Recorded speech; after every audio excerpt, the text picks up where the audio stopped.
Diesel ಸಿಗದೆ borewell ಲಾರಿಗಳು ನಿಂತಲ್ಲೇ ನಿಂತಿವೆ. ಬೋರ್ವೆಲ್ ಲಾರಿಗಳಿಗೆ ಹೆಚ್ಚಿನ ಪ್ರಮಾಣದ ಡೀಸೆಲ್ ಅವಶ್ಯಕತೆ ಇರುತ್ತೆ. ಆದರೆ ಬೆಲೆ ಏರಿಕೆ, ಡೀಸೆಲ್ ವ್ಯತ್ಯಯ ಇರೋದ್ರಿಂದ ಬೋರ್ವೆಲ್ ಲಾರಿ ಮಾಲೀಕರು ಪರದಾಡ್ತಿದ್ದಾರೆ. ಬೋರ್ವೆಲ್ ಲಾರಿಗಳ ಕೊರೆಯುವ ಯಂತ್ರದ ಬೆಲೆಯೂ ದುಬಾರಿಯಾಗಿದೆ. 3 ತಿಂಗಳಲ್ಲಿ ಕೊರೆಯುವ ಯಂತ್ರದ ದರ 75,000ಕ್ಕೆ ಏರಿಕೆಯಾಗಿದೆ. ಬೋರ್ವೆಲ್ ಲಾರಿ ಮಾಲೀಕರು ಹಾಗೂ ಕಾರ್ಮಿಕರು ಹೀಗಾಗಿ ಪ್ರತಿಭಟನೆ ನಡೆಸಿದ್ದಾರೆ.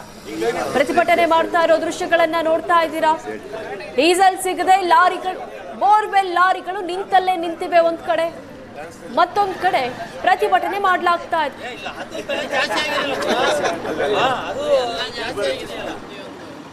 ಪ್ರತಿಭಟನೆ ಉದ್ದೇಶ ಅಂದರೆ ಸರ್, ಇದು ತೋರಿಸಿದಿರಲ್ಲ, ಇದು ಬೆಟ್, ಇದ್ರ ಬೆಲೆ ಬಂದು 25,000 ಇತ್ತು ಲಾಸ್ಟ್ ಡಿಸೆಂಬರ್ ಎಂಡಲ್ಲಿ, ಜನವರಿ 15ವರೆಗೂ ಇತ್ತು. ಅದಾದಮೇಲೆ ಇವಾಗ 3 ಮಂತ್ಸ್ ಒಳಗಡೆ ಇದು 1:3 ಆಗಿದೆ. 75,000 80ಗೂ ಹೋಗುತ್ತೆ. ನೆಕ್ಸ್ಟ್ ವೀಕ್ಗೆ 80 ಹೋಗುತ್ತೆ.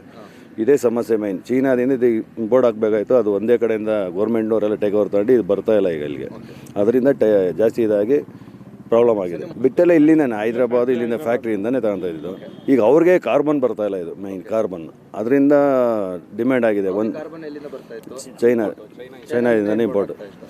ಆಗ ಪವರ್ಟೇಜಲ್ಲಿ ಎಲ್ಲ ಬರ್ತಾಯಿತ್ತು. ಇವಾಗೆಲ್ಲ ಗೌರ್ಮೆಂಟ್ ಟೇಕ್ ಓವರ್ ತಗೊಂಡು ಚೀನಾದಲ್ಲಿ ಎಲ್ಲರಿಗೂ ಕಂಟ್ರೋಲ್ ಆಗಿದೆ.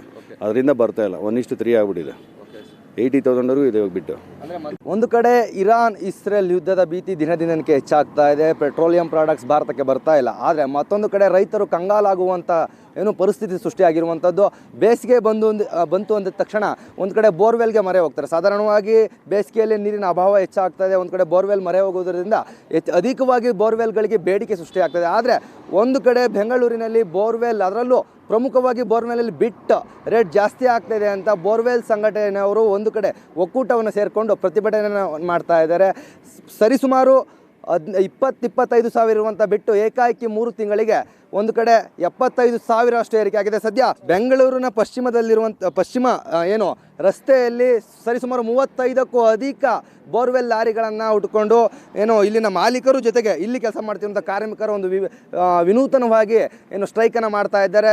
ಒಂದು ಕಡೆ ಸರ್ಕಾರಕ್ಕೆ ಮನವಿ ಸಹ ಸಲ್ಲಿಸ್ತಾ ಇದ್ದಾರೆ. ಅದ್ರ ಜೊತೆಗೆ ಗ್ರಾಹಕರು ಸಹ ಇದಕ್ಕೆ ಇವರ ಒಂದು ಬೇಡಿಕೆಯನ್ನು ಈಡೇರಿಸ್ಕೊಳ್ಬೇಕು. ಜೊತೆಗೆ ದಿಢೀರನಾಗೆ ರೇಟನ್ನು ಜಾಸ್ತಿ ಮಾಡಿದ್ರೆ ಗ್ರಾಹಕರಿಗೆ ತೊಂದರೆ ಆಗ್ತದೆ. ಆದರೆ ಆ ಮೂಲಕ ಈ ರೀತಿಯಾಗಿ ನಾವು ತಮಗೆ ರೇಟ್ ಜಾಸ್ತಿ ಯಾಕೆ ಆಗ್ತದೆ, ಬಿಟ್ ರೇಟ್ ಎಷ್ಟಿದೆ, ಈಗಿನ ಬಿಟ್ ರೇಟ್ ಎಷ್ಟಿದೆ, ಮೊದಲು ಬಿಟ್ ರೇಟ್ ಎಷ್ಟಾಗ್ತಾ ಇತ್ತು, ಏಕೆ ಬಿಟ್ ರೇಟ್ ಜಾಸ್ತಿ ಆಗ್ತಾ ಇದೆ. ಒಂದು ಕಡೆ ಚೀನಾದಿಂದ ಸ್ಟಾಕ್ ಬರಬೇಕಾಯಿತು, ಚೀನಾದಿಂದ ಕಾರ್ಬೈಡ್ ಬರ್ತಾ ಇಲ್ಲ. ಒಂದು ಕಡೆ EV ವಾಹನಗಳಿಗೆ ಈ ಒಂದು ಕಾರ್ಬೈಡ್ ಅಧಿಕವಾಗಿ ಬಳಕೆ ಮಾಡ್ತಾ ಇದ್ದಾರೆ. ಅದ್ರ ಜೊತೆಗೆ ಬಿಟ್ ಸಿಗ್ತಾ ಇಲ್ಲ.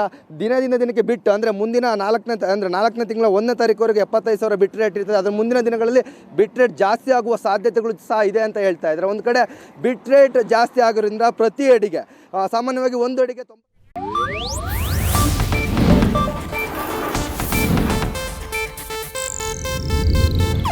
ಇದು ಏಷ್ಯಾನೆಟ್ ನ್ಯೂಸ್ ನೆಟ್ವರ್ಕ್ ಪ್ರಸ್ತುತಿ.